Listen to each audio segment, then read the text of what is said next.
Okay, those are some trading recommendations coming in. Let's bring on board Sameet Chauhan as well of Angel Broking to tell us about his top ideas for today and the reason behind selecting those stocks. Sameet, over to you.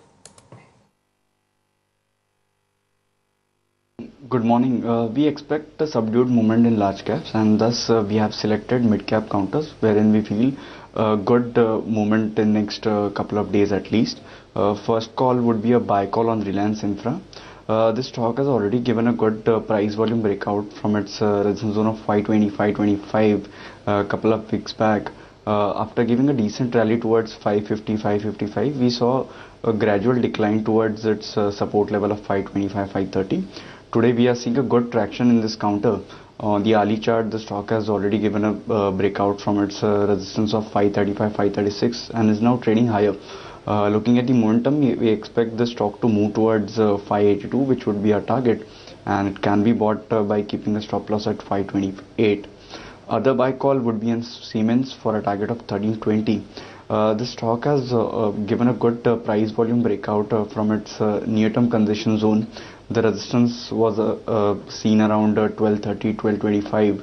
Today we have seen a good price volume breakout from this resistance zone. Thus, going forward, we expect this movement to extend towards 1320 and fix a stop loss at 1180. And a solitary sell call would be on Arvind.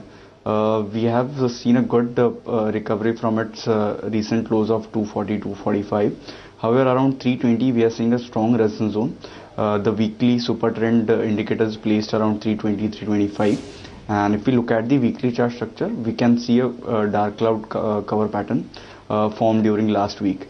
Going forward, we expect an immediate correction probably towards 298, 295 in Arvind. So it can be shorted by keeping a strict stop loss at 318.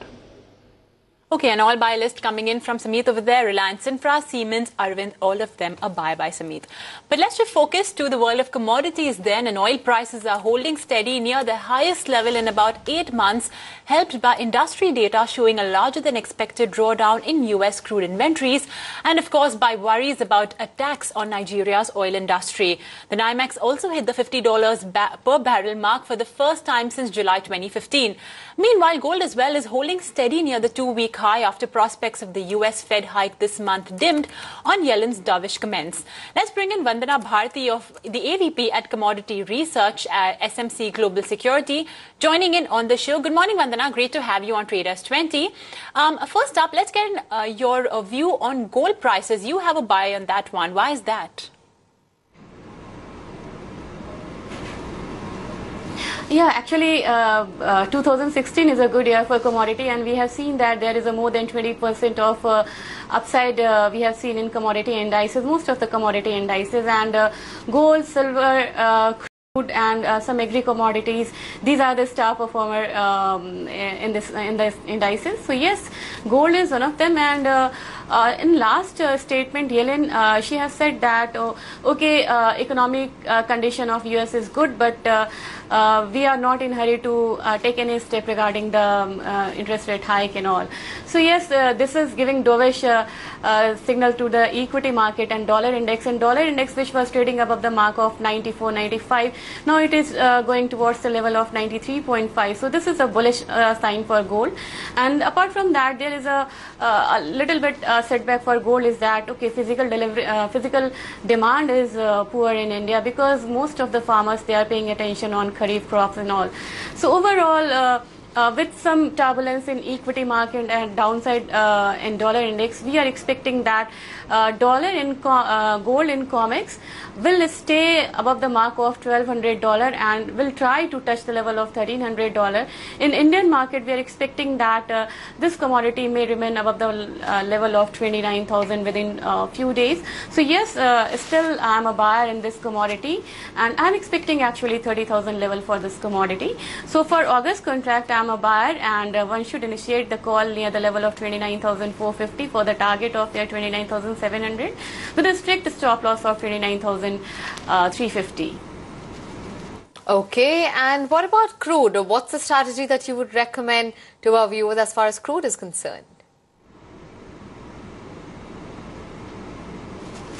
Oh yes, it is a very strong commodity of 2016. And we have seen that prices almost doubled in 2016, and it hit the level of $25–26 and hit 13 years low. But yes, from there we have seen so many production cuts, and there is disturbance in Middle East and oil countries, especially in Nigeria, and countries like Canada and US. They are reducing the production in crude oil, which is supporting the upside in crude oil.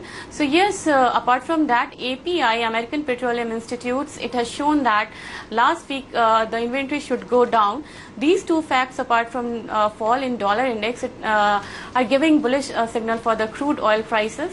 So yes, comfortably they are trading over the mark of $50, both Brent and WTI, and it is a good signal for world economy. And there was no setback after the World Bank statement that they are going to revise the global growth of economy for 2.4%, and it completely ignored the news of World Bank. So yes, it is going to see the level of $52 in near term, and I'm expecting that in MCX in June contract it is going to touch the mark of 3,425.